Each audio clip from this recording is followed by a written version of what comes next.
Hello dears, welcome to our channel Ryjaaas English World. Today we are going to study a beautiful story, The Trip of Horla by Guy Maupassant. What is Horla? Horla means hot air balloon. It's the name of a hot air balloon. The meaning of Horla means the outsider. Meaning the outsider. But what is Horla? Horla is a hot air balloon. Have you ever had a ride in hot air balloon? It is very beautiful. Okay, the ride in hot air balloons is very interesting. Okay, before going to the chapter, at first we have to know about Guy de Maupassant. Have you heard about Guy de Maupassant? Guy de Maupassant, he was a popular French writer. Guy de Maupassant was a popular 19th century French writer. And he considered one of the masters of the modern short story and one of its finest exponents. Guy de Maupassant, he is considered one of the masters of the modern short story and one of its finest exponents.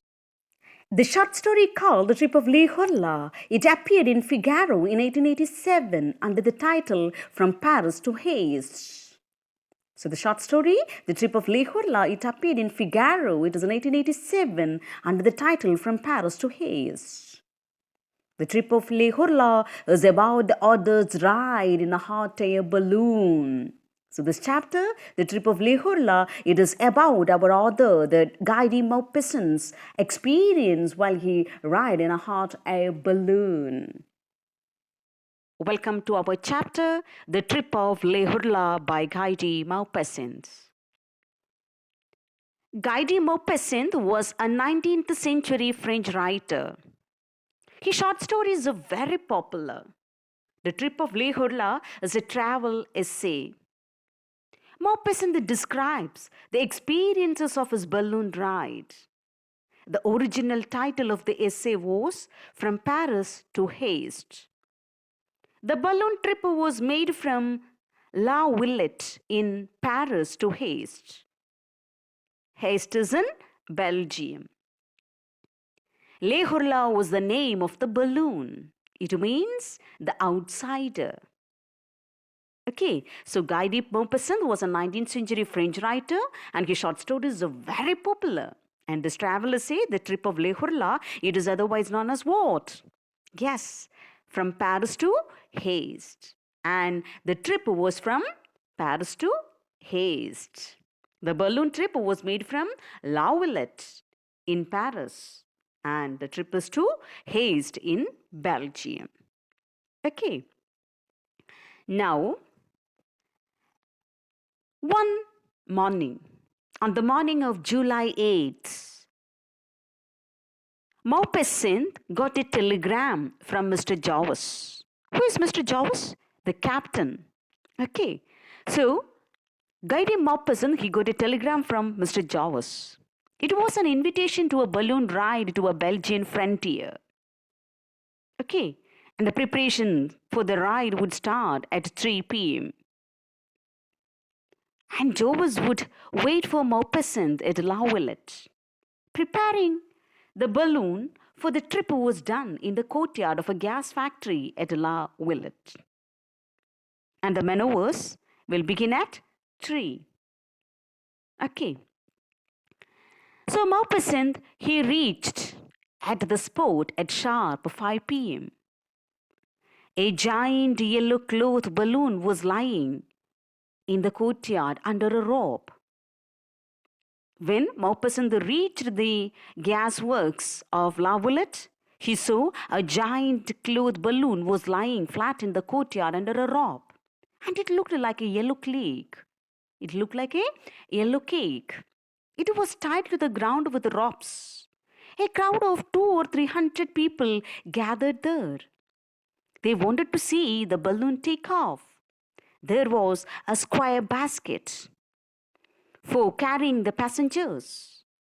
On the side of the basket, Horla was written in gold letters on a mahogany plate. People had different opinion about the balloon. Some said it would not complete the journey. And people suddenly stood back. Why the people suddenly stood back? Yes, because the gas began to enter the balloon through a long tube of yellow cloth. The tube looked like a giant worm. And it is moving. When the gas flowed through it, it is moving like a giant worm.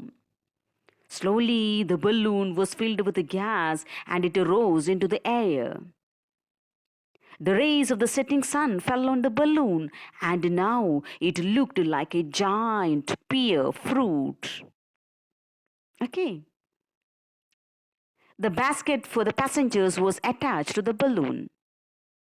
Captain Jovis and his assistants made the final preparations. Okay. 2 barometers, a siren, 2 trumpets, overcoat, raincoat, food, cigarette paper, and a bag of ballast. What is ballast? Ballast എന്ന് പറഞ്ഞാൽ കല്ലും മണലൊക്കെ കൂടി ചേർന്ന മിശ്രിതമാണ് ballast എന്ന് പറയുന്നത് കേട്ടോ. Okay, it is combined with Sands and stones. That is ballast. Okay, so the basket for the passengers was attached to the balloon, and Captain Jovis and assistants, they made the final preparations. The 2 barometers, a siren, 2 trumpets, overcoat, raincoat, food, cigarette paper, and a bag of ballast were taken to the basket. And the travelers, okay, they were very happy. Okay, and who are the travelers? The travelers were Captain Jovis, Lieutenant Mallet. Okay, Lieutenant Mallet, he jumps to the abroad. He jumps, climbing first on the aerial net between the basket and the balloon. Okay, and from which he will watch during the night, the movement of Horla. Okay, so that is Lieutenant Mallet. And who are the other passengers? Monsieur Etienne Bayer, Monsieur Paul Besant, and the other Guy Maupassant. Okay. So Lieutenant Mallet, he climbed on the aerial net between the basket and the balloon, and there he would watch the movements of Horla during the night. All others got into the basket, and Captain Jovis was the leader. Okay, all others, they got into the balloon in order to get a ride. Then the ropes were cut off. In a second, what happened? Yes, in a second. Okay, and the basket is heavy, and the basket is too heavy. Okay, and the basket is too heavy for the balloon. What happened? Okay, and considering the long trip to be taken, Monsieur Ryjaaas, he has to get out from the balloon, but he was not getting any regret after that. Okay, and what happened? Yes, the basket was attached, and the ropes were cut off. In a second, Horla, it flew skyward, and the crowd shouted and applauded. Now, we are talking about the ride. Okay, so ഇതുവരെ നമ്മൾ പറഞ്ഞിട്ട് എന്തായിരുന്നു? Preparations of the take off ആയിരുന്നു. Next we are going to the ride. ഇനി റൈഡിൽ എന്തൊക്കെയാണ് സംഭവിക്കുന്നതെന്ന് നോക്കാം. It was a new experience for the travellers. The balloon when 500 meters. Okay, the balloon went 500 meters. And what happened? Paris spread out beneath them. Paris, it spread beneath them. They saw the streets, green fields, open with admiration. Okay, green fields, open countryside, woods, and the setting sun. The aerial view. Okay, aerial view means the sky view. Okay, the aerial view of Paris was very grand. It was marvelous for them. It was a marvelous experience for them because they are seeing the Paris behind them. And the earth now looked like a colored map. They could see and they could hear the noises from the earth. And they were able to recognize each noise. And they felt the smells of the earth. And the view was very superb. Okay. They can hear the double cry of the quail and the barking of the dogs. Okay, and the dogs are barking continuously because the dogs are scented the balloon. Okay, and the cows were wake in the moon. They were wake up in the barns. And all the beasts are scared and moved from the aerial monster that is passing. All the beast means animal. All the beasts were scared. Why they were scared? Because they felt that an aerial monster that is passing over the sky. And they threw out the cigarette papers to know whether the balloon was rising or sinking. If the papers fell down, the balloon was rising. And the papers went up, the balloon was sinking. Whenever the balloon was sinking, Captain Jarvis, he threw a handful of dust or a handful of the sand or the handful of ballast. Okay. And it reduced the weight of the balloon a little and it began rising again. The balloon now is like the slave of the wind. Controlling it needs much skill and care. In order to control the balloon, we need much skill and care. And Captain Jarvis was very expert in it. Now, the beauty and the joy of the journey. They are experiencing the beauty and the joy of the journey. Now, Horla reached about 2,000 feet high. It was still rising, and the travelers blew the trumpets. Trumpet means it is a musical instrument, okay? And there was no echo from the earth. They could not see the earth. It was just covered with a milky mist. Okay. They saw the stars twinkling above them. And the moon rose in the sky. It appeared like another balloon. It is traveling in the sky over them. So the balloon, it looked like another moon. And the moon, it looks like another balloon. And now the Horla was wandering over the sky like a little world of carrying 5 men. The travelers were enjoying the journey. All sorrows, troubles, and memories left them. They were floating into space like a planet. And it was a delicious inertia. So no need of anybody movement, no activity. Just to stay in the basket and they're floating over the sky. It was joyous and an easy experience for them. They all are enjoying the beauty. And they were like birds flying without flapping the wings. These 5 men, they were like birds, flying without flapping. And without any wings, they were flying over the sky just like birds. Okay, and they were rising again and again. Clear? Okay, next.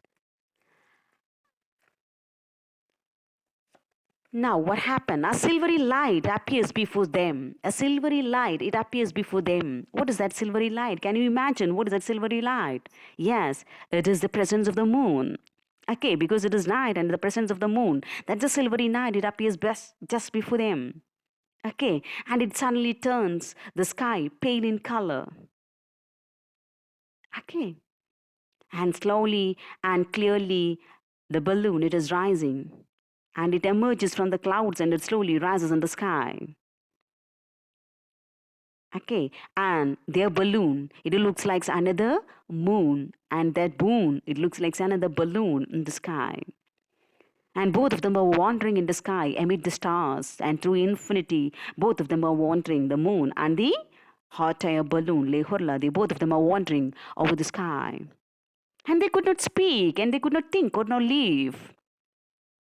Okay, they are enjoying the beauty of nature. So it was like a little world, it carrying 5 men who have left the earth.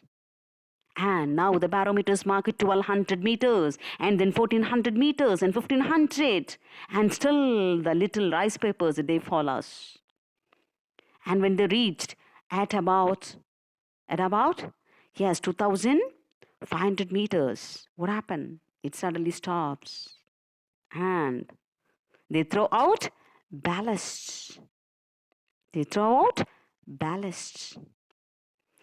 And Bear explains, look at that, what is running over there in the fields? It is a dog. And they notice that something is passing over them. And it didn't Bear, he explains, look at that, what's that running over in the fields? Isn't it a dog? He's asking. Okay. But it is just what? It is just the shadow of the balloon. The captain laughs and says that it is just a shadow of the balloon. It is not dog, it is just a shadow of our balloon. And, okay, Now it was past midnight when Leh Horla rose up to 2,300 and 500 meters height, and it started to go down. And Jarvis, he threw out half a ballast, and the balloon continued to sink. Soon they were quite near the earth, and observing the polar star, they knew that they were moving towards the Belgian borders. And they saw this. What they saw? Yes, they saw the shadow of the balloon, and it just was like a dog following them. And Leh Horla was floating over the agricultural field. Now, Leh Horla, it was floating over the field. And the travelers saw large cities right and left to them. And suddenly they saw the lights of a town before them. It was like a wonderful flow of the fire before them. Okay. And suddenly the lights of the town appear before them. Okay. Suddenly, the light of the sun, it just appeared before them. And it was like the flow of fire. And they felt that they were transported into the fairy land where the precious stones were manufactured for giants. What they felt when they saw the light of the town, they felt that they were transported into some fairy land.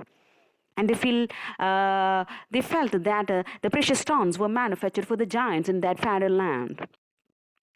And the clouds were gathering behind them. And the wind was strong. And Maupassant, he listened to the roaring of the wind. He knew that it was a storm approaching. But Captain Jarvis ignored. No, it is not storm. Okay, he just ignored that it was storm in order to avoid the fear among the passenger, because it is the responsibility of the captain. Okay, not to make them frightened. So the Captain Jarvis ignored and said that was not storm. It was not storm. And those were probably waterfalls, he said.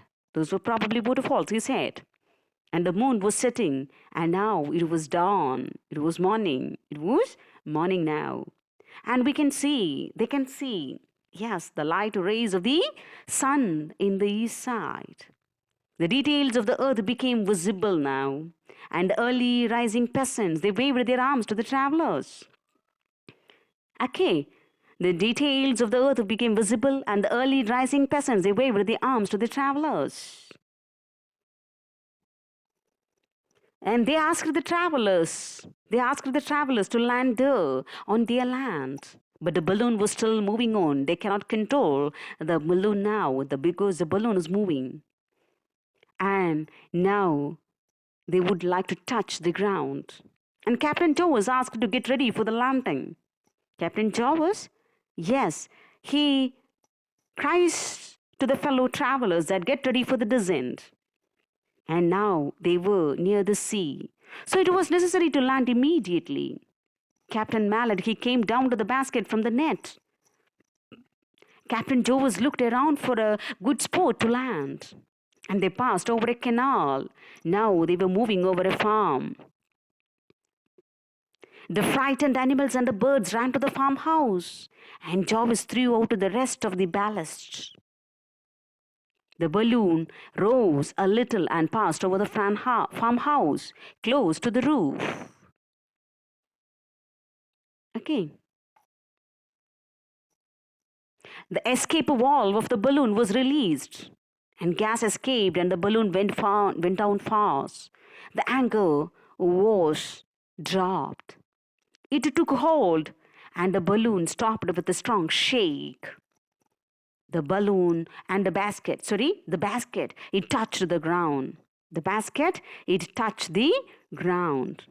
It bounced up and down, and finally it settled on the ground. The travelers go down, and the peasants gathered around them in surprise. The peasants, they ran towards them, and they gathered around the balloon. And it was nearly 3:15 a.m. and with the help of the Belgian travelers, not with the help of the Belgian travelers, but with the help of the Belgian peasants, the travelers reached the railway station at a haste. and they took a train to Paris at 8:20 a.m. Thus, the remarkable journey started the previous evening and ended the next morning. It was really a beautiful or wonderful experience for them because, yes, they experienced the setting of the sun, the rising of the moon, and the dawn of the day, and from Paris to the mouth of the shell through the skies.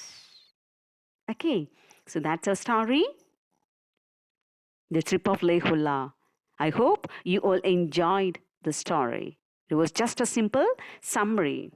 Okay, read the lesson and listen the audio 2 or 3 times. You can feel it. Okay, please subscribe, like, and share my channel. Thank you. Thank you all.